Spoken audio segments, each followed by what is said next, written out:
Eu sou a Isa Portioli e tá começando o Sacode Cast. I'm gonna roll with you till the day I die. A minha convidada de hoje, ela é advogada e atuou na área de direito de família durante um bom tempo. Hoje em dia, ela aborda a pauta de constelação familiar. Seja muito bem-vinda, Rose Toledo. Obrigada, Isa. Obrigada pelo convite. É um prazer estar aqui. Para mim é sempre um prazer poder falar da constelação familiar. É uma honra te receber, ainda mais porque você não é de São Paulo. Não. Eu sou de Minas Gerais, mas hoje eu moro no Pará. E você veio para São Paulo para trabalhar, palestrar. Me conta mais sobre. Eu vim para São Paulo através do projeto Histórias que Curam, que é um projeto que a gente criou, eu e a Paula. A partir do lugar da Paula, de escutar as histórias das pessoas, a Paula Bar. E nesse lugar de escutar a história das pessoas, a gente conseguiu compreender que a gente podia fazer algo além e ressignificar essas histórias. Então, a gente inicia esse projeto aqui em São Paulo, que já começou ontem, com as constelações familiares, e buscando trazer essa transformação para essas pessoas através dessas histórias que curam. Histórias que curam. Só situando o pessoal aí que está assistindo a gente, a Paula é uma criadora de conteúdo e é uma colega, uma amiga em comum, né? Minha e da Rose. Foi assim que a gente até se conectou, né? A Paula comentou de você. Enfim, que bacana. E como que foi a ideia desse projeto, assim? Como que surgiu? Quem teve o primeiro insight? Eu conheci a Paula em um dos cursos de constelação. A Paula também é consteladora. Nossa, eu não sabia. Não sabia dessa, hein? E aí, eu já conheci o canal dela, que ela reproduz, dá voz a essas vítimas, né? Eu já conheci esse canal. E nesse curso, nessa formação, a gente se conheceu. E eu me conectei com ela na questão de energia, de coragem, né? De força. E depois, em um determinado momento, eu estava ouvindo uma das histórias dela e percebi que existia um potencial de ir além, de dar voz, que a gente podia ressignificar essas histórias, porque nessa história em particular que eu estava escutando, eu não me recordo muito bem do caso, mas a pessoa viveu um trauma na infância e esse trauma perseguia na vida adulta. Então, ela estava muito presente ainda. E eu falei, talvez a gente possa dar um passo a mais, além de contar essa história. E eu trouxe essa possibilidade para a Paula, que automaticamente comprou a ideia. Não, isso é muito legal, vamos botar isso em prática.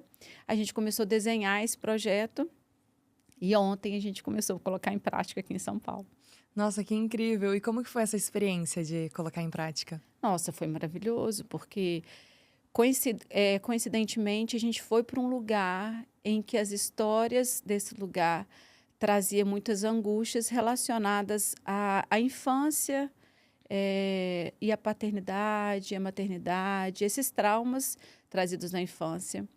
Mas a gente olhou para um público mais maduro, e eu digo maduro, 60, 70 anos. E foi muito legal, porque conversando com essas pessoas, ouvindo as suas histórias e depois aplicando a constelação familiar, foi um momento tão bonito a gente perceber que pessoas vivem uma vida inteira dentro de um trauma. Ai.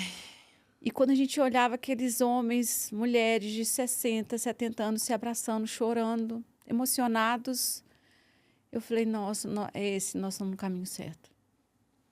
E como que é o propósito, assim, do projeto? Como que vocês encontram essas pessoas? Como foi? Inicialmente através do canal da Paula, né? A Paula divulgou, falando que teria esse projeto. Sim. Quem tem interesse em ir, foi mais ou menos nesse esquema. A gente começa com a proposta de divulgar esse início do projeto para que as pessoas possam conhecer a constelação familiar. Porque as pessoas conhecem a Paula, conhecem esse projeto dela de contar as histórias e dar voz às vítimas. Mas a constelação ainda não é tão assim acessível às pessoas. E a Paula conhece essa ferramenta e a potência que ela tem de transformação. Então, a gente inicia com a constelação. Então, o pontapé inicial é vamos botar a constelação. Começa constelando. Começa constelando. E a gente começa divulgando a constelação aqui em São Paulo. A gente começou dentro de uma ONG, nesse primeiro momento. E aí depois a gente vai expandindo o atendimento, o convite ao público. Quem quiser participar, tá lá o convite no Instagram da Paula, no meu Instagram, é só ir. Bacana. Então não tem uma restrição. É quem quiser conhecer Gratuito. a constelação, tá lá, pode ir lá. e vai Pode conhecer. divulgar suas redes Exatamente. sociais, falar pra mim, que daí o pessoal de casa escuta também. Sim, Instagram roselaine.toledo. Lá eu posto conteúdo diário sobre a constelação, sobre autoconhecimento, sobre a terapia sistêmica, sobre viver com mais leveza, viver com propósito. Bacana. Inclusive, eu já vou aproveitar aqui a deixa para falar @sacode.cast no Instagram, porque lá eu posto vários cortes. Inclusive, vão ter vários cortes dessa entrevista. E então, Rose, continuando o bate-papo, então você está com esse projeto com a Paula, que está em andamento, a constelação. Como que você explica para mim e para quem está assistindo a gente o que é uma constelação? Porque muita gente, escutei falar, meu avô já fez, a vizinha fez, mas não sabe de fato como funciona, como é. Sim.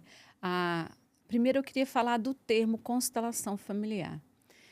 A gente traduz a constelação familiar do alemão, né? Porque a constelação ela foi compilada, eu não falo criada, eu falo compilada, porque ela é um conjunto de técnicas vivenciadas e experienciadas pelo Bert Helling. Então, ele compila todas essas técnicas e constrói a constelação familiar. Por que eu quero falar do termo? Porque a constelação, na sua origem, é colocação familiar. E quando a gente traduz, a gente traz para constelação familiar aqui no Brasil. Isso, às vezes, é muito confundido com misticismo, com astrologia, né? Ou constelação das estrelas, alguma coisa a ver. E realmente não tem nada a ver com isso. Não tem nada a ver com astrologia, não tem nada a ver com as estrelas. Foi simplesmente uma tradução que não foi muito feliz, ao meu ver, sabe? Mas já é um termo que a gente utiliza, constelação familiar, então bora para constelação. O termo ideal seria? Colocação familiar. Colocação. E por que é colocação familiar? Porque o Bert Helling começou a perceber que quando a gente está fora do nosso lugar, dentro da família, começa a existir os emaranhados, que são os conflitos familiares. Então, a constelação familiar, ela busca olhar para a raiz do problema. Padrões que você percebe na sua vida e que muitas vezes a gente não consegue ver explicação para aquilo. Então, muitas vezes você tem uma dedicação total ao seu trabalho, estudo, foco, disciplina, mas as coisas simplesmente não acontecem por autossabotagem ou por uma outra questão que você não consegue compreender. Então, a constelação percebe que há muito mais além do que está aparente. É como se a gente pudesse ver racionalmente só a ponta do iceberg. E a constelação busca a raiz, o que está no inconsciente, que muitas vezes pode encontrar respostas em traumas na infância.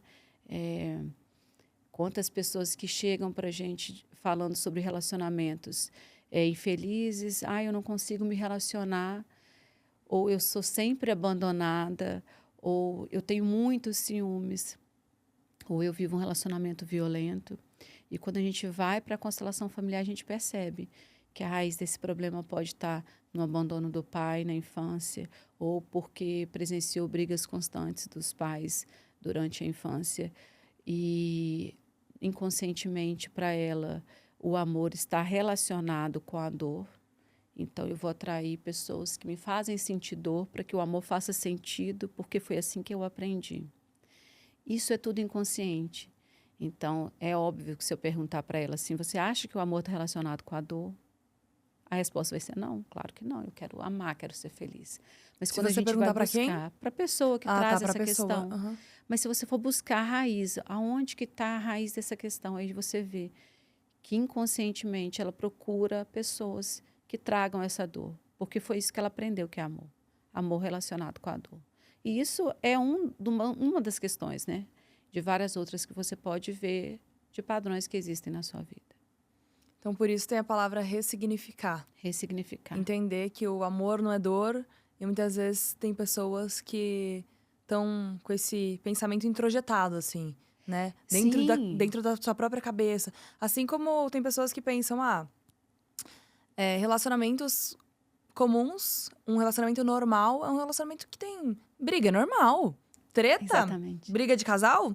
Normal. Uma vez eu tava andando na praia com um amigo meu e a gente viu um casal brigando. A gente tava andando na areia, assim. Meu amigo falou. Eu falei, nossa, você viu que eles estão brigando, né? Aí meu amigo, normal, né? Casal. Aí eu olhei pra ele assim, eu falei, normal? Normal, a briga não é normal, não. Eu não acho muito normal, não.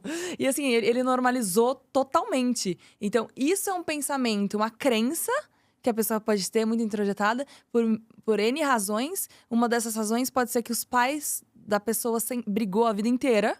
Sim. E por isso ele normalizou. Aí a constelação acaba quebrando esses padrões. Essa Seria crença. essa Exatamente. Uma das coisas que a gente mais trabalha na constelação são as crenças limitantes. É tão impressionante como essas crenças estão enraizadas no subconsciente e determinam as nossas ações. Então, tem um exercício muito interessante da gente realmente analisar dentro de nós quais são as nossas crenças limitantes. Porque essas crenças projetam na vida adulta e te fazem se sabotar várias vezes. Então, se eu internalizo que é normal homem trair. Não. Se eu vivi isso e minha mãe dizia, talvez eu vivi na minha infância meu pai traindo a minha mãe. E aí, quando eu ouvia minha mãe dizer com uma amiga, mas é normal homem trair, mas ele sustenta a casa. Ou que eu via minha mãe e meu pai brigando, então é normal que homens e mulheres briguem num relacionamento. E a gente tem várias crenças limitantes. E essas crenças limitantes vêm do sistema familiar, religioso, social. Então, quantas vezes que a gente ouve, dinheiro não traz felicidade? Então, pode trazer bastante então felicidade. Então, está internalizado para você isso. Só o dinheiro não vai te trazer felicidade. Porque o que adianta você ter dinheiro e não ter saúde? Mas isso é tudo. O que adianta também você ter saúde, mas não ter amor? O que adianta você ter saúde e não ter família? Então, tudo é relacional. Mas quando a gente fala de dinheiro, vem essa crença. Dinheiro não traz felicidade. Bom, então, na hora que eu estiver ganhando muito dinheiro, peraí, eu tenho que parar com isso, porque eu não vou ser feliz. É verdade. Olha como limita o pensamento da pessoa. Limita total. Então, você vai trazendo crenças limitantes. Olha, eu fiz um atendimento de constelação de uma mulher super potente profissionalmente. E ela não conseguia enriquecer. Ela até crescia profissionalmente, mas ela não conseguia enriquecer. E quando a gente foi analisar a raiz dessa questão, nós chegamos em um determinado momento em que o pai dela faleceu. Ela era pequena, eu acho que ela tinha 8 ou 9 anos. O pai dela faleceu e deixou uma pensão muito legal para a mãe e para os filhos. E aí a mãe dela disse assim, tá vendo, minha filha? Por isso você tem que casar com um homem que tem dinheiro. Porque só assim você tem segurança na sua família. Isso ficou tão projetado no inconsciente que ela era solteira. Então, ela poderia ser muito, muito bem sucedida profissionalmente. Mas inconsciente existe uma crença limitante de que ela nunca vai ser bem sucedida porque ela não era casada com um homem bem sucedido. E a crença limitante vem da sociedade, que é essas que a gente está falando. Dinheiro não traz felicidade, homem trai mesmo. Aí vem da igreja, é mais fácil, é mais fácil um camelo passar no buraco da agulha do que um rico entrar no reino do céu. Não tem tantas crenças limitantes que a gente vai vivenciando e a gente acaba trazendo isso para a vida. Então, você vê um amigo um vizinho que enriqueceu, que ficou muito bem sucedido na vida, a gente fala assim, lá, deve estar mexendo com droga, não tem lógica, está mexendo com alguma coisa errada. Como que enriqueceu dessa forma? E aí, na constelação, a gente aprende a olhar com outros olhos para o dinheiro, olhar com outros olhos para o relacionamento. E aí, por vezes, você vê a pessoa dizendo assim, eu já estou curada desse negócio de amor. Eu já sofri demais, hoje em dia, o que eu decidi? Hoje eu não me relaciono mais. Hoje eu não deixei o amor pra lá, porque isso não funciona. Você tá bloqueada, então. Se você pensa assim, você cria um bloqueio. Tá? Exatamente. E é muito interessante quando você chega num grupo e pergunta assim, qual a sua dor? O que você gostaria de olhar? E a maioria diz, pra mim não, eu tô ótima. Tô bem resolvida. É muito fácil falar que tá ótimo. É fácil demais. Eu falo um paraíso, então, porque eu tô nesse processo de autoconhecimento há tantos anos e pra mim não tá tão ótimo assim. Mas que a pessoa gente esconde as dores. Sim, e pra pessoa dizer isso, qual que é a sua dor? E a pessoa falar, eu tô ótima, é porque ela nem enxergou a dor dela ainda. Ela não deu nem o primeiro passo do reconhecimento da dor, né? Tipo, ela nem tem noção que ela precisa evoluir naquele aspecto da vida, naquele ponto, porque ela nem enxerga aquilo. Exatamente. Essa palavra que você falou, enxergar, ela cai perfeitamente para a constelação familiar, porque a constelação familiar não é mágica. Você não vem para mim, traz um problema e eu falo assim, olha, plim, plim, plim, você está curada. Isso não existe. O que a constelação familiar faz é expansão de consciência. Eu costumo usar o seguinte exemplo com as pessoas que buscam a constelação familiar e funciona perfeitamente. É como se você chegasse para mim e falasse assim, Rose, eu estou com uma dor muito forte nas minhas costas. E eu olhasse para as suas costas e falasse assim, olha, Isa, eu estou vendo que tem uma ferida. Está machucado, está aberto, está até sangrando. É o seu colchão. Seu colchão, alguma mola lá escapou e está ferindo as suas costas. Eu te trouxe essa expansão de consciência. Eu te mostrei a raiz do seu problema. Agora, se você vai voltar para casa e vai deitar naquele colchão, vai trocar o colchão, vai comprar um novo, ou vai trocar de posição, em vez de ferir as costas, vai ferir as pernas, isso é o seu movimento. Então, a constelação, eu costumo dizer que ela precisa de 2 movimentos. O primeiro, que é a expansão de consciência, que eu trago com você. Eu te ajudo a chegar nesse lugar. E o outro que é seu. Então, agora eu compreendo que esse trauma veio da infância. Eu compreendo que essa raiva, que esse rancor, que esse medo de amar, que essa limitação financeira, profissional, é algo que veio da infância ou do meu sistema familiar. Mas o que eu faço com isso? E é por isso que eu digo que a constelação ela não vem tirar o lugar da terapia e nem da psicologia, ela vem complementar. Porque, e agora que eu tenho essa questão? Talvez você não consiga lidar com isso sozinho.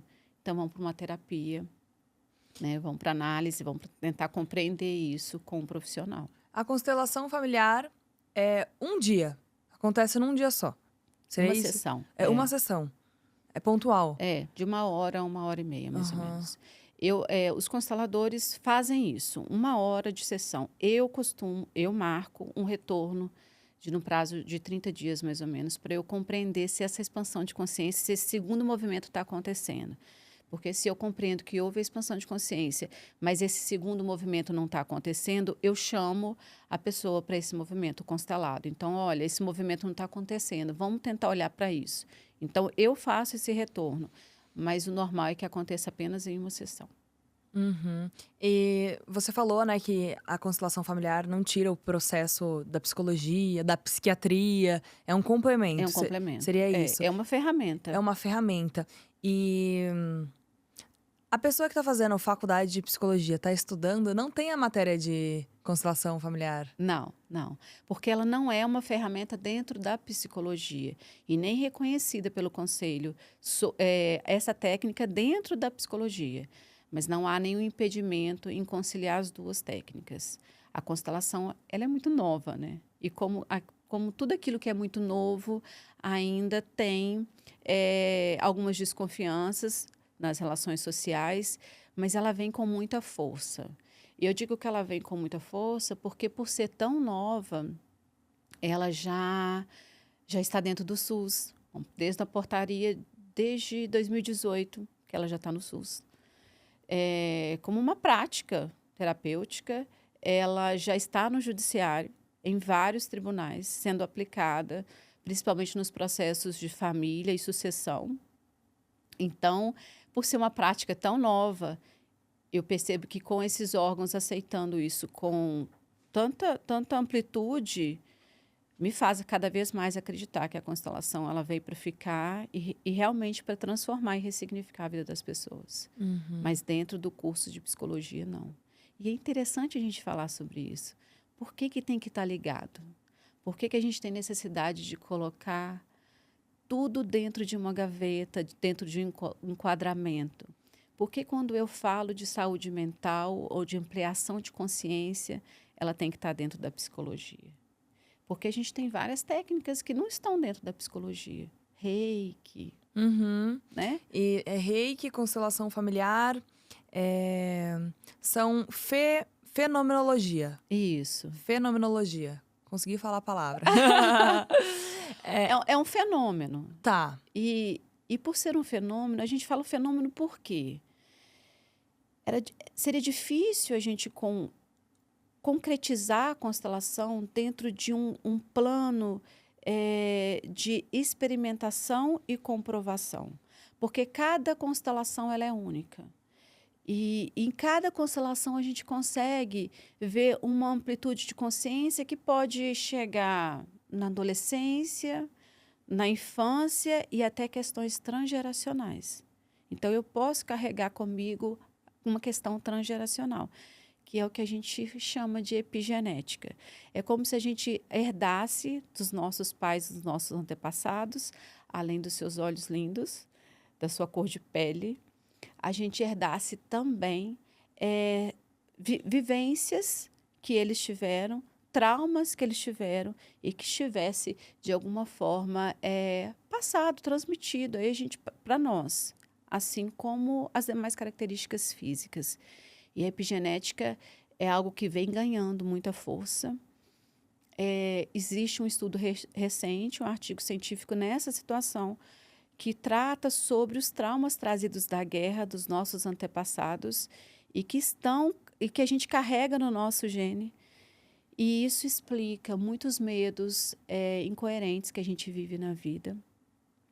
Pessoas que têm medos inexplicáveis, têm dificuldades com relacionamentos, dificuldades com relações sociais, não só relacionamento amoroso, e carregam esses traumas que são transgeracionais. Então, a constelação ela não olha só para você, para a sua individualidade, ela olha você dentro de um sistema. E a gente pode estar herdando isso dos nossos antepassados.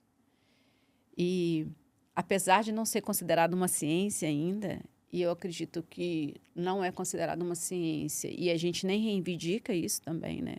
É importante pontuar que a constelação não reivindica nem ser uma ciência e nem estar ligada à psicologia. Apesar de não ser uma ciência, já existe vários estudos científicos sobre a constelação. Inclusive, existe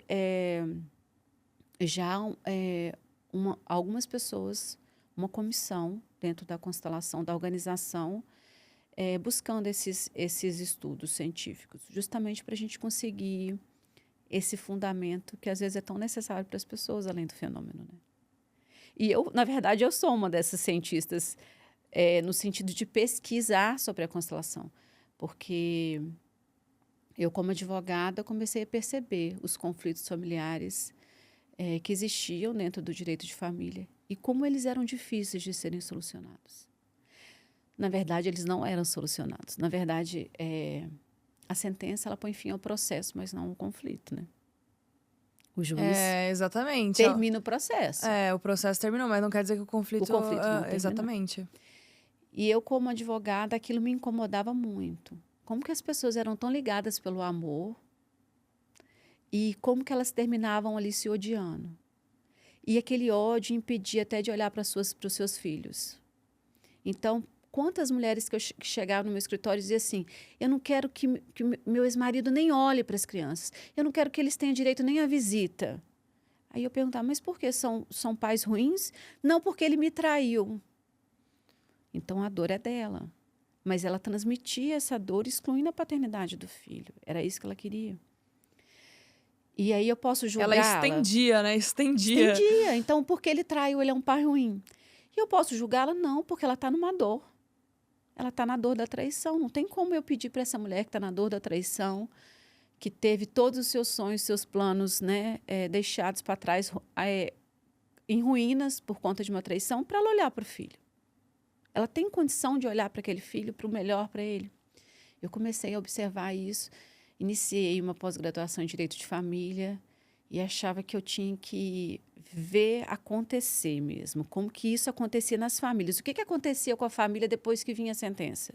O que acontecia com aquela guarda, com aquela regulamentação de visitas depois que o juiz bate o martelo? E aí eu fui fazer uma pesquisa no meu mestrado, pela Universidade Federal de Viçosa, para analisar a aplicação da guarda compartilhada. O juiz determinava a guarda compartilhada. E aí, como é que ficava esse compartilhamento? O pai e a mãe nem olham para o outro, tem ódio, um traiu o outro e eles nem conseguem dialogar. Como que vai compartilhar uma guarda? E na pesquisa de campo, infelizmente, eu consegui chegar à conclusão de que não existia guarda compartilhada na prática. A guarda compartilhada ela fica nos números dos tribunais. Ela fica na sentença. Na prática, não existe. Continua aquela guarda unilateral da mãe e os pais fazendo visita no final de semana com muitos conflitos ainda. E eu percebi realmente que os conflitos se intensificavam. E eu fui apresentar um artigo científico no Congresso Mercosul de Direito de Família. E lá eu conheci, né, nesse lugar que eu fui apresentar esse artigo, eu conheci a constelação através de uma palestra do Sam Storch, que é o juiz que trouxe a constelação para o direito no Brasil, para o judiciário. Sim. Ele é o pai do direito sistêmico aqui no judiciário, no Brasil. E eu conheci, eu falei, gente, então essa ferramenta ela pode solucionar os conflitos. Só que eu sou muito cética e muito racional. Eu tento compreender completamente.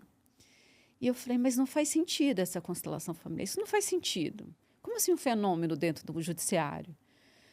E eu fui buscar compreender e entrei em contato com o Sam Storch. Ele falou assim, olha, se você quiser pesquisar sobre isso, eu abro as portas aqui. Ele é do Tribunal da Bahia. Pode vir aqui pesquisar aqui.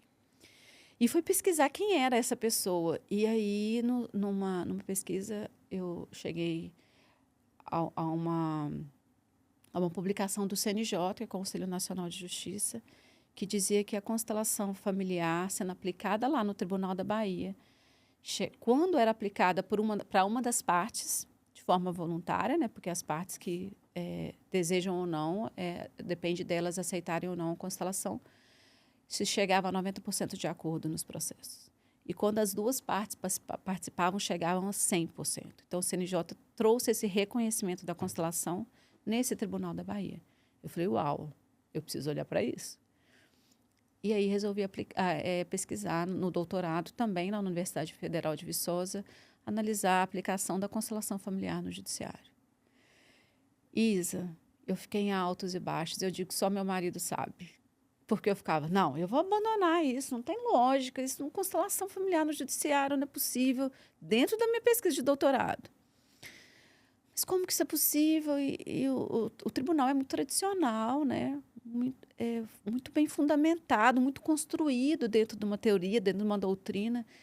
E eu falava, não, agora eu preciso ir para o campo, eu preciso entender isso, como funciona. E aí eu fui para a pesquisa de campo. Minha pesquisa foi no Tribunal de Justiça de Minas Gerais. E eu fiz pesquisa com juízes, promotores, defensores públicos, advogados, conciliadores, mediadores e consteladores do tribunal. E todos 100% a favor da constelação familiar no judiciário. Todos eles, e também fiz a pesquisa com as partes, em que se aplicava a constelação familiar no processo. 100% de aprovação da constelação. E uma das perguntas que eu fazia na entrevista de campo era, existe alguma desvantagem da constelação? Existe algo contra a constelação sendo aplicado no judiciário? A única pontuação que existia quanto à figura do constelador, da preparação. Exato, que é um tópico muito importante, né, a ser falado. Porque a constelação em si não tem desvantagem. Mas Quem está aplicando a constelação? Mas sobre a constelação em si, vamos falar sobre essas duas pautas, a constelação em si e quem aplica. A constelação em si, quem que é o fundador mesmo? Você falou o nome Bert dele. Helling. Tem muitas críticas relacionadas a ele. Sim. O pessoal fala muito, assim, sobre o que ele dizia. E, ao meu ver, pelo que eu ouvi, parecia uma brisa muito errada a ideia dele, entendeu? Uma brisa, assim, bem absurda, pelo que eu tava ouvindo. Porque, por exemplo, se você é filha de... Se o seu pai, né? Se o pai não. Se o homem estuprou a mulher e você nasceu, a criança tem que aceitar aquele homem como pai e dizer, você é meu pai. Falas dele. Do criador da constelação. E então, assim, me passou a sensação, pelo que eu vi, pesquisei, que ele não estava tratando muito bem as mulheres, assim. Você pode me dizer sobre isso? Isso é tão importante ser falado também, porque, igual eu estava dizendo que eu estava no meu doutorado, né? Imagina a banca de doutorado para defender essa tese. Quanto isso foi abordado, né? Existe uma crença de que o Bert Helling era racista, preconceituoso, machista, nazista, né?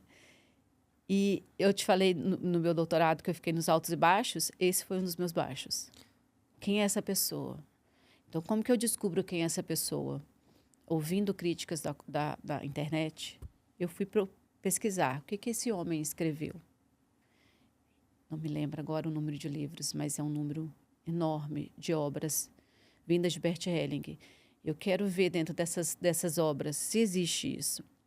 Não há nada dentro das obras dele que a gente possa ligar a qualquer relacionamento de uma pessoa que tem um ideal nazista, de forma alguma. Nem muito menos machista. Qual que é a grande questão, então, que existe quando eu falo assim, o Bert Helling falava que a vítima tem que pedir perdão para o abusador, que a filha tem que pedir perdão para o pai, mesmo ele tendo abusado dela, estuprado, abusado da mãe. O primeiro ponto, que é muito interessante, Bert Helling não fala em perdão.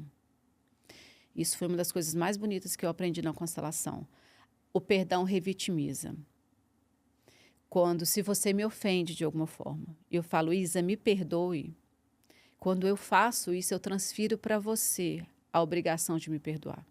E eu saio ileso. Então, é como se eu fizesse com você, causasse em você um novo dano. Você é vítima novamente. Porque se você não perdoar, olha como que a Isa é rancorosa. Olha como que a Isa é uma pessoa ruim. Eu pedi perdão, vim aqui, me humilhei e ela não me perdoou. Sim. Mas se você perdoar, talvez isso não está curado dentro de você, você fez só para agradar. Então, Bert Helling nunca fala em perdão. A gente não pede perdão na constelação familiar. Eu troco perdão por eu sinto muito. Então, se eu te ofendi, Isa, eu sinto muito. Porque quando eu falo eu sinto muito, fica comigo. Você carrega pra si e não transfere a responsabilidade pro outro da decisão final, né? Claro, eu falo com você, Isa, eu sinto muito. Quando eu falo com você, eu sinto muito, eu não transfiro nada para você. Sim, total, total. Eu apenas te digo, eu sinto muito pelo que eu fiz. E eu posso complementar, olha, eu errei, eu reconheço, eu vi que eu não devia ter feito isso, eu sinto muito. Sim, porque o me perdoa é um tira a minha culpa. Isso. Por isso que é o me desculpa, é pra tirar a culpa. Isso. Então você pode tirar essa culpa do meu erro? Então tá na tua mão, eu joguei a bola pra você. Aí você vai responder, tiro sua culpa, que tá desculpada, entendeu? Mas só que, então ele diz que não é bacana você transferir pro outro. Você Sim. transfere pra si. Imagina uma vítima de um abuso sexual tendo que perdoar a pessoa, gente. Imagina eu falar com uma vítima assim, perdoe seu abusador. Como assim? Como eu posso fazer isso? Eu não digo que isso nunca pode acontecer com algum constelador, porque a gente não sabe a formação, a gente não sabe de onde esse constelador vem, qual que é a preparação dele. Eu digo que isso nunca existe dentro da constelação de Bert Helling, o pedido de perdão. Eu sinto muito, sim. Eu não transfiro a culpa para você. Eu não posso falar com uma vítima de abuso sexual para ela perdoar o abusador, né? Agora, eu posso dizer para ela, você tem que reconhecer que aconteceu. Porque eu não posso cobrir essa ferida. Eu preciso ver o trauma para eu poder ressignificar. Então, quando as pessoas falam assim, mas você está revitimizando, está trazendo novamente esse trauma para a pessoa. E eu digo assim, e quando que ele foi embora? Que mágica é essa? Porque se eu tenho uma ferida física, a gente tem muito mais facilidade de ver a ferida física. Tem a ferida física aqui. Eu simplesmente cubro, ela não deixa de existir, ela está ali. A diferença é que eu cobrindo, eu não posso cuidar dela. E ela vai ficando cada vez pior. Talvez ela tome conta do meu braço todo. Ela vai inflamando. E quando, na constelação, a gente olha para a ferida, olha para o trauma, a gente tem a possibilidade de ressignificar. Então, eu não posso falar com a vítima para ela perdoar o agressor. Mas eu posso falar com ela que ela precisa de olhar para o trauma. E entender e aceitar que ele aconteceu. Por que eu estou dizendo aceitar? Porque eu vou já para a paternidade que você está dizendo. Aceitar não é ficar bem com o que aconteceu, não é ficar feliz porque eu fui abusada. É aceitar que eu não posso mudar o passado. O abuso aconteceu, não tem como eu mudar isso. Agora, o que eu posso fazer com ele? Como que eu posso ressignificar? Como que eu posso ganhar força desse lugar? É isso que a gente busca.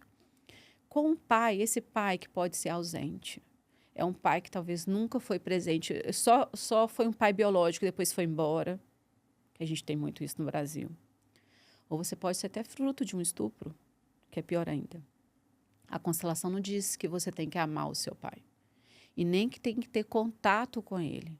A constelação diz que você tem que aceitar que ele é seu pai. E aceitar é fato. Não tem como ser discutido. Ele é seu pai. Assim como o abuso. Ele aconteceu. Fato não tem como ser mudado. Eu não tenho como voltar atrás e ter um outro pai. Agora eu tenho como ressignificar isso. E aceitar não significa recolocar no convívio. E aceitar não significa perdoar e nem querer amar. Então, eu aceito que eu tenho um pai. Vamos pegar uma situação mais trágica possível, que estuprou a minha mãe. Eu sou fruto de um estupro. Talvez eu nem conheça o meu pai. Eu aceito que ele é meu pai. Porque ele é fato, eu não tenho como mudar isso. Mas eu não tenho que amá-lo. Eu não tenho que compactuar com o que ele fez e nem concordar com o estupro. E eu nem tenho que trazê-lo para o meu convívio. É essa a grande questão, essa a grande confusão. Aceitar o fato... Sim. É que, por exemplo, quando você chama alguém de mãe, por exemplo, vamos supor que a gente pega uma intimidade, eu falo, isso é uma mãe pra mim. Eu te coloco um peso muito grande, porque uma mãe, ela deu à luz. Ela gerou uma criança. Então, tem uma carga emocional. A mãe. Não é bom eu chamar você, por exemplo, na intimidade, sem a gente é amiga, eu falar, isso é como uma mãe pra mim. Uhum. Não é bom isso. Porque eu te coloco uma responsabilidade gigante. De tipo, cuida de mim. Entendeu? Tipo assim, eu sou mais nova, então cuida de mim. Transfere pra mim isso. Transfere. Então, uma vez eu escutei isso no trabalho. Porque eu era estagiária e acho que a minha colega chamou a nossa coordenadora de mãe. E ela explicou assim pra ela, ó, você não pode me chamar de mãe, porque ser mãe é uma responsabilidade gigante. E aí você não pode me colocar. A gente não tava falando de colocação familiar? Então, como que você me coloca como mãe? Então, como uma pessoa que é abusada, estuprada, coloca nesse lugar de pai? Que pai é uma coisa tão... Mas eu não coloco. Não coloca? Ele já tá. É essa a questão. Se eu falo com um padrasto, nossa, esse padrasto é um pai para mim, porque ele me criou, aí eu coloco. O pai, ele já é. O que a constelação reconhece é simplesmente a parte fisiológica, biológica. É genitor, né? Quando O genitor. Então a gente pode chamar ele de genitor. Por que chamar de pai? Ser pai é uma responsabilidade. Não, é uma conotação social que a gente traz para o pai. Pai é quem doou o sêmen e, junto com o óvulo, fecundou e teve um filho. Pai, é isso. Agora, por exemplo, se eu o quero que ser vem por trás do pai, o sentimento da palavra pai, dia das mães, dia dos pais, isso é uma colocação dentro desse significado da palavra pai social. Então, pode ser que no Brasil a gente tenha geográfico e temporal, cronológico. Então, pode ser que no Brasil a gente tenha uma visão de pai ou de mãe. E se a gente for lá para a Alemanha, para os Estados Unidos, essa visão, essa conotação de pai, por exemplo, aqui no Brasil, mãe e pai estão criando os filhos estão ficando dentro de casa até 30 anos, 30, 40 anos vão ficando. Nos Estados Unidos, meu filho fez maioridade, vão sair de casa. Eu entendo que você está falando de construção social. Uhum. Mas, por exemplo, se eu, quero ser mãe solo, Uhum. e eu faço uma inseminação artificial, quem tá gerando... Eu vou gerar o filho na minha barriga, mas não quer dizer que ele vai ser pai do meu filho. Não, é um filho, biologicamente ele é pai. Genitor. Que é a mesma coisa. Pra mim não é a mesma coisa. É só por causa dessa construção da palavra pai. Mas você não trabalha com colocação? Como a gente coloca no lugar de pai? Se mãe e pai é algo tão poderoso. É poderoso no sentido da construção, que você está dizendo, social. Eu estou dizendo que aquele é pai, aquele é mãe, porque ele te deu a vida. Ele é pai e mãe porque ele te deu a vida. Agora, nossa, é um pai para mim. Olha, como ele é um pai para mim. O que eu penso? Que é um cuidado, que é uma pessoa que preocupa comigo. Não é esse pai. E é essa a grande confusão. Porque quando eu reconheço o meu pai... não é o meu, né? Um exemplo, porque meu pai é maravilhoso mesmo. Mas quando eu reconheço um pai que ele é só biológico, eu só estou dando lugar para ele que é dele. biologicamente falando. Mas eu não estou querendo dizer, olha, a partir de agora eu reconheço fulano como pai. Então, a partir de agora eu amo. A partir de agora eu quero ele perto. A partir de agora eu passo Natal com ele. Eu vou levar presente do Dia dos Pais. Ele é meu melhor amigo. Não é nada disso. É simplesmente de um fato. É a mesma coisa do abuso sexual. Em momento nenhum a gente vai conseguir olhar um abuso sexual com bons olhos. Nunca.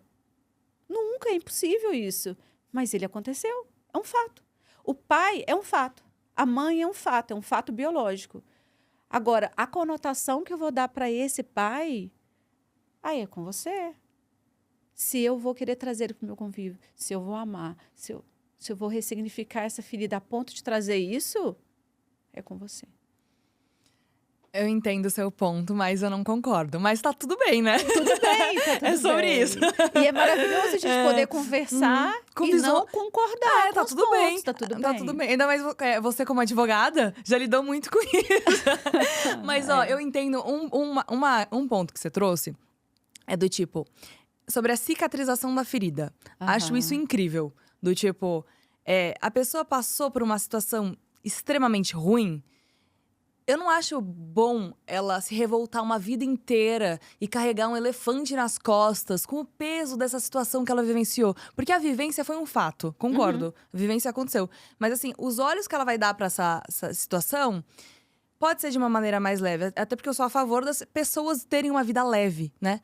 Eu sou uma pessoa que eu busco ser leve na minha vida. Então, eu acho muito bacana as pessoas, por mais que elas tenham um caminho muito árduo na vida, que consiga ter leveza. E muitas vezes, para essa leveza, a gente precisa ressignificar, olhar por mais de um ponto de vista, entender a cena com outros olhares. Então, isso da ferida não inflamar e a ferida cicatrizar, eu acho muito necessário, né? Que é o que você falou. Então, essa cicatrização, eu acho, assim, espetacular. Assim, a pessoa... E isso demanda tempo, né? Demanda novos olhares. Dedicação. É uma constância. Uma vez eu vi uma frase que... Eu sei que ele não trabalha com a palavra perdão, mas eu escutei uma frase que o perdão, ele é diário, né?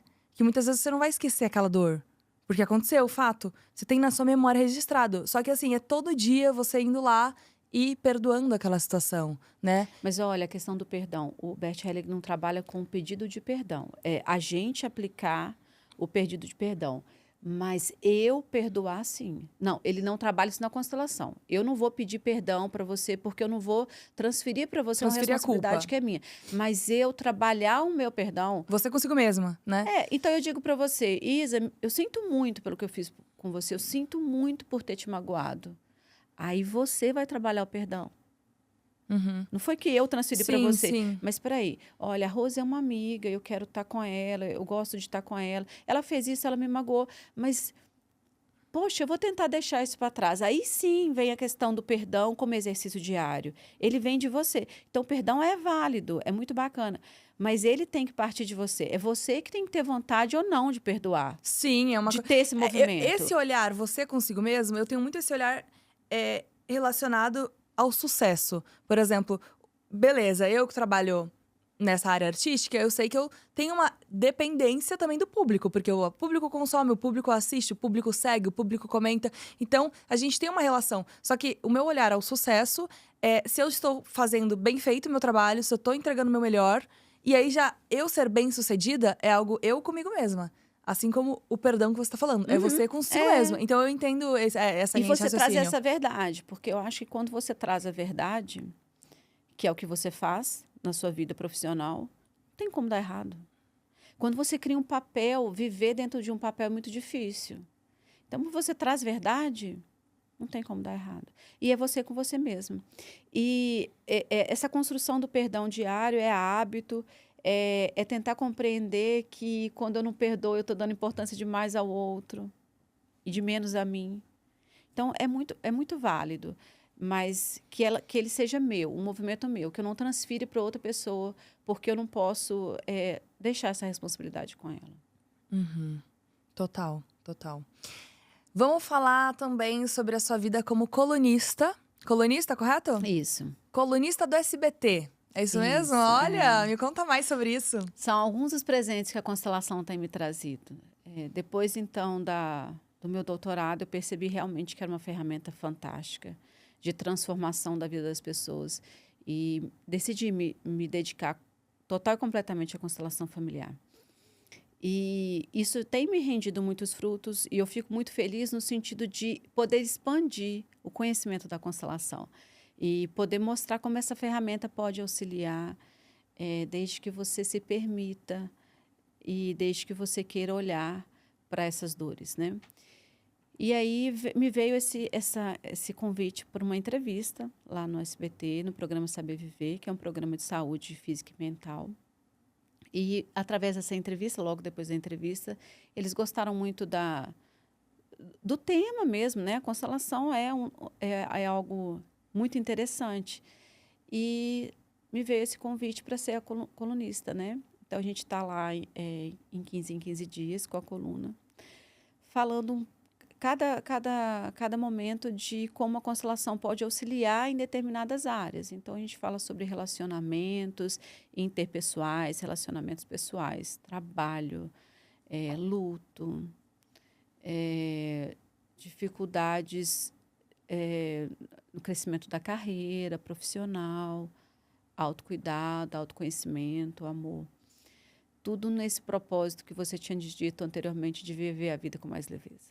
E é possível, né, viver a vida com mais leveza. Sim, é possível. E olha que quem está falando é uma pessoa que era completamente inflexível e racional. Sério? Eu era totalmente 880. Sério? Ah, você vai me dizer, e você pode provar isso? Advogada, né? É possível provar?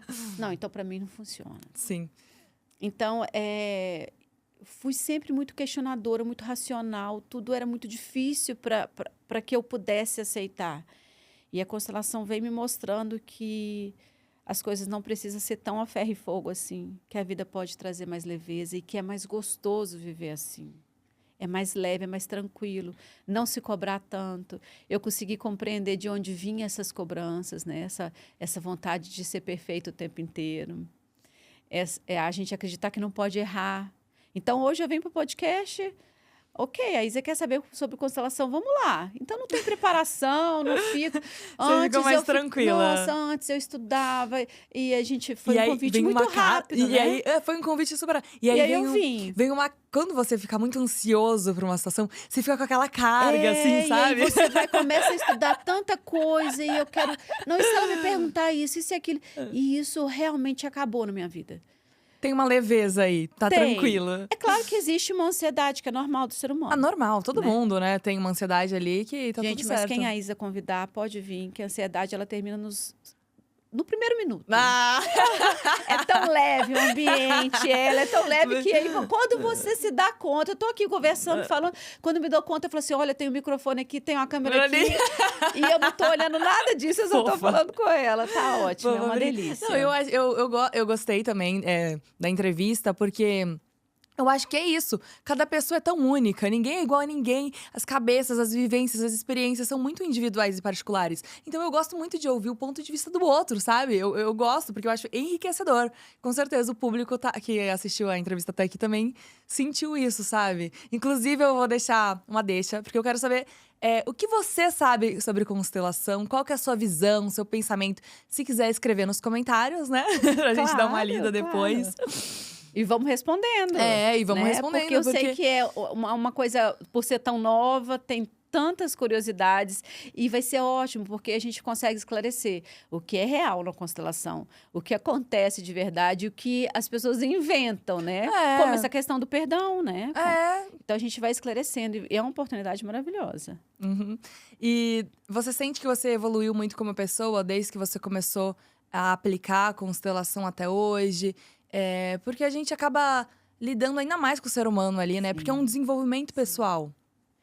A minha vida inteira eu tive essa conexão com o ser humano, né? O advogado, ele está lidando com isso o tempo inteiro. Mas eu, como eu disse, eu era a ferro e fogo. A constelação me permitiu ser mais leve, mais flexível e compreender que isso não é uma fraqueza, muito pelo contrário, isso é um recurso potente. Imagina dentro do que a gente vive hoje socialmente falando, essa dualidade, essa necessidade de rivalidade. Ou você é um ou você é outro. A gente vê isso no cenário político, a gente vê isso no cenário social, a gente vê isso em todas as relações.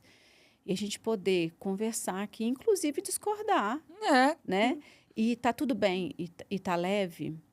Eu costumo dizer que a gente não pode levar o outro para um caminho que a gente não tenha percorrido. Então, eu só posso te levar com a constelação até onde eu já fui. Então, a constelação transformou totalmente a minha vida. E é por isso que eu acredito que ela possa transformar a vida de quem eu auxilio na constelação. E isso é muito importante a gente compreender, porque existem vários profissionais de várias áreas. E mesmo aqueles que não são, que a gente não pode ver como profissão, mas como função, como padre, pastor, advogado, médico. Gente, quantas questões médicas que a gente vê. Eu acho que o número de mortes, um dos maiores números de mortes no Brasil é erro médico. Então, existem profissionais e profissionais. Exatamente. Então, existe aquele constelador que se preparou, não só na formação, por você tratar de um fenômeno, eu preciso da busca do autoconhecimento. Porque até onde que a minha dor também não invade a sua, e até onde eu consigo te ajudar, se eu estiver na minha dor. Então, exige uma formação, sim, mas exige essa busca do autoconhecimento, que é eterna. Não tem certificado, não, de conclusão de curso, não. Autoconhecimento É eterno. e conhecimento nas relações pessoais é eterno. Mas existe, sim, formação de final de semana. Que a pessoa passa um final de semana lá e no outro dia já está tratando da sua dor. Que formação é essa, né? Tanto eu acho que a constelação, ela trabalha tanto com esse autoconhecimento, com as emoções das pessoas. E eu acho necessário, muitas vezes, um acompanhamento posterior, que eu também, vendo essa necessidade, fui para a terapia familiar sistêmica. Então, eu posso auxiliar tanto na constelação como terapeuta, porque eu estou lidando com dores emocionais, com feridas emocionais. Isso é muito sério. E por isso eu acho tão bacana essa problematização que começaram a criar ao redor da constelação. Porque esse movimento ele é necessário para ser ampliado. Então, se todo mundo aceitasse a constelação do jeito que estava, poderia ser um risco, realmente. Agora, se existe uma demanda na internet, uma demanda social de que, olha, o que é isso, que a constelação faz isso, que a constelação faz aquilo. Opa, peraí, em determinado momento a gente vai ter que regulamentar isso. E quando a gente regulamentar, talvez a gente consiga, de alguma forma, selecionar melhores profissionais. Eu falo talvez porque a gente tem regulamentação das outras profissões, nem assim a gente está isento de um mau profissional. Mas isso é tão bacana porque, por exemplo, o Tribunal de Justiça de Minas Gerais aplica a constelação familiar. Existe uma portaria lá regulamentando como deve ser esse profissional. Então, o profissional, para aplicar lá em Minas Gerais, tem que ser mediador previamente. Eles colocam horas de formação no curso. Então, tem toda uma regulamentação para que a gente busque um melhor profissional. Não quer dizer que a gente vai estar isento de um mau profissional, mas quer dizer que a gente, de alguma forma, pode selecionar para trazer uma efetividade para essa ferramenta. Então, quando você me pergunta o que isso mudou em mim, eu acredito que tudo. Porque quando eu consigo compreender de onde vêm as minhas feridas, e o mundo digital é muito novo para mim, viu? Nossa! Então, às vezes eu gravo um vídeo e às vezes eu não tinha muita coragem mesmo de me expor, não achava necessário me expor. E hoje eu vejo que essa necessidade de me expor é mais como um propósito de vida de levar a constelação para o máximo de pessoas que eu conseguir. E antes eu gravava um vídeo simples, Isa. Eu falar, o que é constelação familiar para você? Eu olhava para a câmera e eu começava, a constelação familiar? Não, peraí, tá horrível. Não, mas a constelação, não, mas peraí, meu cabelo. Ai, a blusa. E ali eram 2, 3 horas de um vídeo. Eu gravava 15 Era vídeos sofrido. 30 segundos. Mas no começo, assim mesmo, quando a gente não tem experiência com a câmera, assim, até hoje pegar eu falo, o jeito. Ok, é isso. E foi. Teve um errinho aqui, a vida tem erro mesmo. Teve tem um erro gaguejinho mesmo, aqui, mas faz parte da vida. Faz parte da vida. E aí você vai aceitando que você não tá com a pele tão bonita assim. Tá mais desprendida, né? Eu tive um momento na minha vida assim também, que foi quando eu aprendi a palavra desconstrução, assim. Que eu fiz teatro, me formei em teatro, né? Fiz faculdade de rádio, TV e internet, me formei em teatro também.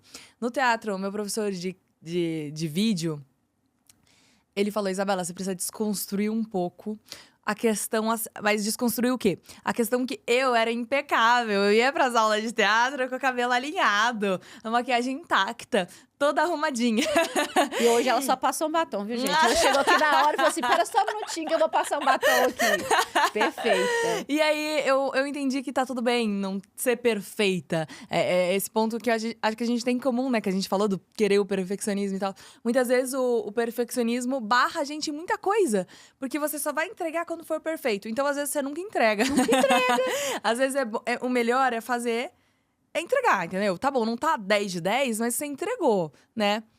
E você já percebeu que às vezes aquele vídeo que você fala não tá 10, você acha até que tá 6? Mas o outro Mas acha você que vai dá… postar. E aquele aquele vídeo, as vídeo- pessoas começam a comentar. Nossa, mas isso, no meu caso, né? Aham. Mas isso me tocou tanto. Olha, isso tem muito sentido pra mim. Olha, isso que você falou mudou a mindset, assim, total. Tal, Então, aham. assim, é impressionante que é nesse lugar que. E eu acho que é um convite, sabe, do universo, pra você mesmo, de falar assim: olha, tá vendo? O que é imperfeito pra você é perfeito pra muitas pessoas. É verdade, é um ponto, é um ponto. E aí, é isso, é trabalhar o equilíbrio. Porque não precisa ser o desleixo, né? Claro, né? E- Porque e não você tem uma precisa ser- dedicação, né? Não precisa ser o desleixo total, mas também não precisa ser o perfeito do perfeito, né? Então a gente tem que ir lá equilibrando pra ficar uma coisa que você se sinta bem fazendo o que você tá fazendo, né? Assim, porque, afinal de contas, se você tá entregando ali uma coisa que você falou, ah, tá, beleza. Enfim, é um ponto muito interessante mesmo. E você já percebeu que você, como influencer, né, tem muito mais autoridade para falar sobre isso do que eu mesma. Mas já percebeu que quando a gente pega aquela pessoa numa rede social, que ela é autêntica, que ela até se permite errar, que ela aparece do jeito que ela tá, é aquilo que te prende. Prende muito mais. É aquilo que você fala assim, olha, eu Falando- faço isso também, É. olha, eu também ajo dessa forma. É, a internet é muito identificação e desejo. Então, às vezes, você vê uma mulher impecável no seu feed, aí você fala: caraca, que roupa linda, que cabelo lindo, eu também quero. Que batom que ela usou? Nossa, que sapato é esse? Então, tipo, o desejo é uma coisa que o pessoal gosta muito na internet. E a identificação, nossa, ela também acorda descabelada, igual eu, entendeu? Esses dois lances cai bem, assim, na internet. E agora, falando sobre desenvolvimento pessoal, vou te fazer uma pergunta mais pessoal. De 0 a 10, quanto você se considera madura? Ai, que difícil essa pergunta. Eu estou num processo de construção muito forte. Algumas dores me fez amadurecer muito nesses últimos anos. Olhar para as minhas dores me fez amadurecer. Mas como eu acredito que é sempre uma construção, eu acredito que 7, 6. Porque eu acho que, como diz Bert Helling, o perfeito já morreu. Na hora que eu atingi o 10, aí eu já não preciso estar aqui mais. Justo. E fica o convite para você de casa também se perguntar de 0 a 10 o quanto você se considera maduro. É um ótimo exercício. E você também pode perguntar para as pessoas próximas, de 0 a 10, quanto você me considera madura? Para saber a opinião das pessoas próximas a você. Perguntar pro seu pai, pro seu amigo, namorado, namorada, enfim. E aí você vai ter uma média, né? E como que isso faz a gente refletir? Uma perguntinha. Posso fazer isso também, que você fez agora? Pode De fazer. passar esse recadinho Boa, que fica à fica vontade. legal. aham. Uma coisa bem interessante para a gente fazer. Você pegar e listar, pelo menos 10, de 5 a 10, crenças limitantes. Suas. Não é social, não. Suas. Então, algumas que a gente deu exemplo aqui. Dinheiro não traz felicidade. Na época, né? Dos mais velhos. A filha não deve sentar no colo do pai. Sabe, essas coisas. A mulher precisa de saber cuidar das coisas de casa. A mulher precisa de cuidar de um lar. Não tem aquela coisa, o homem dá o alimento, a mulher transforma em comida. O homem dá uma casa, a mulher transforma em lar. Até que ponto esse peso a gente tem que carregar? Observe essas crenças limitantes que você tem. Lista de 5 a 10. Perceba de onde ela vem. Foi minha avó que falou isso, foi meu pai que falou isso, foi minha mãe que falou isso, eu ouvi isso de quem? E perceba o quanto que ela limita você na sua vida. Um ótimo exercício, observar as crenças limitantes. Bem interessante E mesmo. é uma busca no autoconhecimento guiada. Porque quando eu falo assim, a busca do autoconhecimento é tão importante, tá, mas por onde que eu começo isso? O que eu tenho que fazer? Essa sua pergunta é uma busca do autoconhecimento. Até que ponto você se considera madura? E essas crenças limitantes vai buscar compreender o que é meu, o que sou eu e o que é do meu sistema. Rose, o bate-papo foi maravilhoso, Maravilhoso. adorei. Passou tão rápido, a gente já tá acabou? uma hora, já estamos uma hora nesse Gente, bate-papo. não parece nem 10 minutos. Então, ó, muito obrigada pela presença, por ter dedicado seu tempo. Eu adorei nossa troca. Muito obrigada mesmo. Eu amei. Amei o convite desde o início e o bate-papo foi maravilhoso. Foi muito tranquilo. Ai, muito obrigada. Você pode olhar pra câmera e divulgar suas redes sociais. O meu Instagram é roselaine.toledo. Estou entrando no TikTok agora, por agora ainda, está iniciando. Mas no Instagram eu posto conteúdo diário sobre isso. Autoconhecimento, constelação familiar, terapia familiar. E busca auxiliar de alguma maneira vocês nessa busca. Obrigada a você que assistiu a gente até o final. Inscreva-se no canal do YouTube, porque aí você vai ser notificado quando sair episódios novos, quando tiver shorts, né, pra você assistir aqueles vídeos curtos. Inclusive, vídeos curtos também no TikTok e no Insta. Segue a gente lá, @sacode.cast, eu posto com frequência. E @IsaPortioli para saber um pouco sobre o meu dia a dia, a minha vida, porque eu sou criadora de conteúdo, compartilho sobre lifestyle, umas dicas de beleza de vez em quando, enfim. É isso, pessoal. Muito obrigada e até a próxima!